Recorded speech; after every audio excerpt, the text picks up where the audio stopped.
Kas yra tolerancija? 21 amžiuje žodis tolerancija dažnai girdimas ir sutinkamas. 1995 metais UNESCO organizacija priėmė tolerancijos principų deklaraciją, pagal kurią lapkričio 16 buvo paskelbta Tarptautinė tolerancijos diena. Tarptautinė istorinio teisingumo komisija, atliekanti tyrimus apie 20 amžiuje Lietuvą palietusias nacių ir sovietų okupacijas, nuo 2003 metų Lietuvoje inicijuoja Tarptautinės tolerancijos dienos paminėjimus.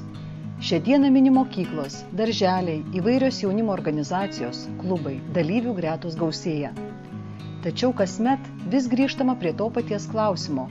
O kas yra tolerancija? Mes jums siūlome susipažinti su skirtingų profesijų žmonių, turinčių skirtingą gyvenimišką patirtį, mintimis apie toleranciją.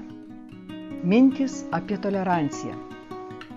Sunku net suvokti tą mintį, kad gali būti netolerancija, dėl to, kad tai tampa savo ir artima. Aš manau, kad tolerancija jinai gali būti dvejopa. Pavyzdžiui, tolerancija vaistams. Tai yra neišvengiamybė, organizmas pradeda toleruoti tos vaistus, dėl to, kad kitaip jisai negali. Ir yra tolerancija iš supratimų.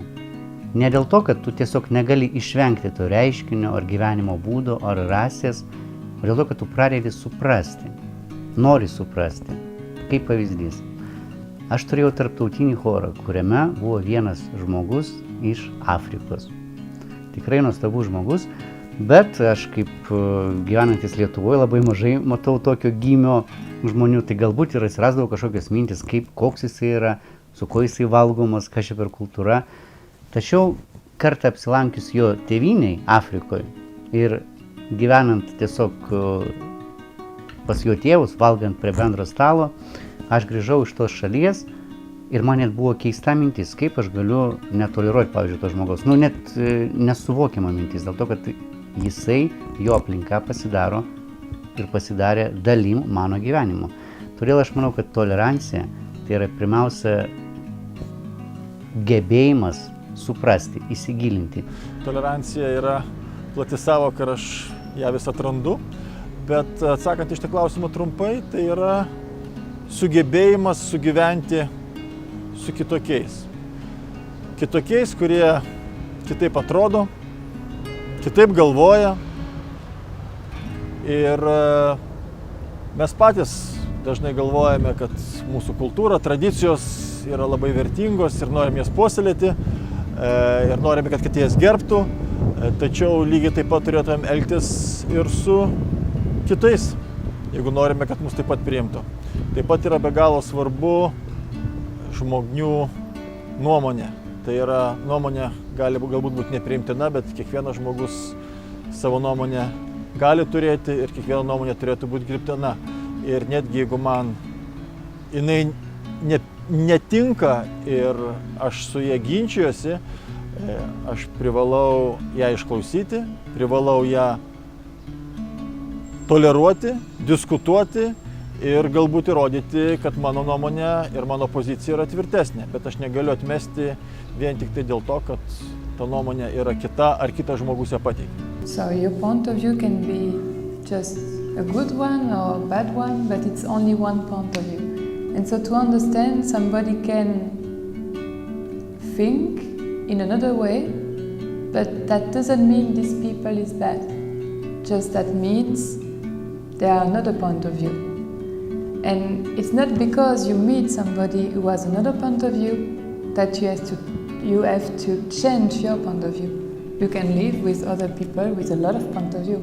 And I think it's this thing who make the world is just interesting. Tai yra pirmiausia besąlygiška pagarba žmogui, bet nebūtinai sutinkant su jo nuomonė. Mūsų nuomonės, požiūriai, pomėgiai gali skirtis, bet aš jūs gerbiu kaip žmogų ir visada tą pagarbą išlaikysiu kaip pagrindinį, pamatinį mūsų bendravimo principą. Prisimenu, kažkada tai pietavau su Londono meru ir pietaujant pradėjom kalbėti apie daugiatautį miestą. Londoną lyginti ir Vilnių. Ir Londono meras klausė manęs, sako, kiek kalbų kalba tavo miesto gyventojai? Na, aš taip primečiau, sakau, gal pagrindinės 4-5, na, o bendrai priskaičiuočiau daugiau negu 60, gal 80 netgi. Tai Londono meras sako, o pas mane Londono gyventojai kalba 360 kalbų. Ir kokia turi būti tolerancija tarp tų žmonių, kad jie priimtų, pripažintų ir vertintų skirtingas kultūras, kalbą, papročius, aprangą, drabužius ir tame matytų išskirtinumą ir įdomumą. Tai yra tolerancija, nes visi iš pagrindų mes gerbėme žmogų. Tolerancija gali būti netikėtas kito žmogaus pripažinimo ir priėmimo savin į širdį, į savo aplinką jausmas, bet ji turi būti išsiugdyta ir išugdyta.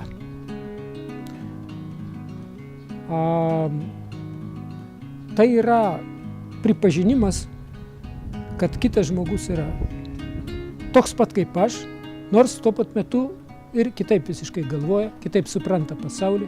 Толеранция – это одно из важнейших соотношений между людьми. Толеранция между народами, между разными людьми, которые по-разному пережили и войну, и довоенные, и послевоенные. Tolerancija – это взаимопонимание людей. Nereikia painioti tolerancijos su meile arba nemeile. Visiškai nebūtina kito žmogaus mylėti. Arba kitą žmogų gali net jo ir negerbti, bet ir negerbk savo tyliai. Niekas nereikalauja spjauti jam į veidą arba, nežinau, sudeginti jo namus. Tai manau, kad tolerancija yra labai svarbu, todėl kad jinai padeda sukurti pasaulio įvairovę. Pirmiausia, aš noriu pasakyti, kas nėra tolerancija, nes labai dažnai šiandien Europos Sąjungoje žodis tolerancija yra suprantamas kaip abejingumas.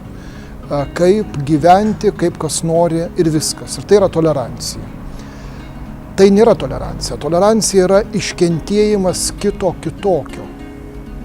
Ir tolerancija iš viso yra įmanoma tik tada, kai turi savo poziciją, kai esi tam tikros pasaulėžiūros, tam tikro tikėjimo, konkrečios pasaulėjautos žmogus.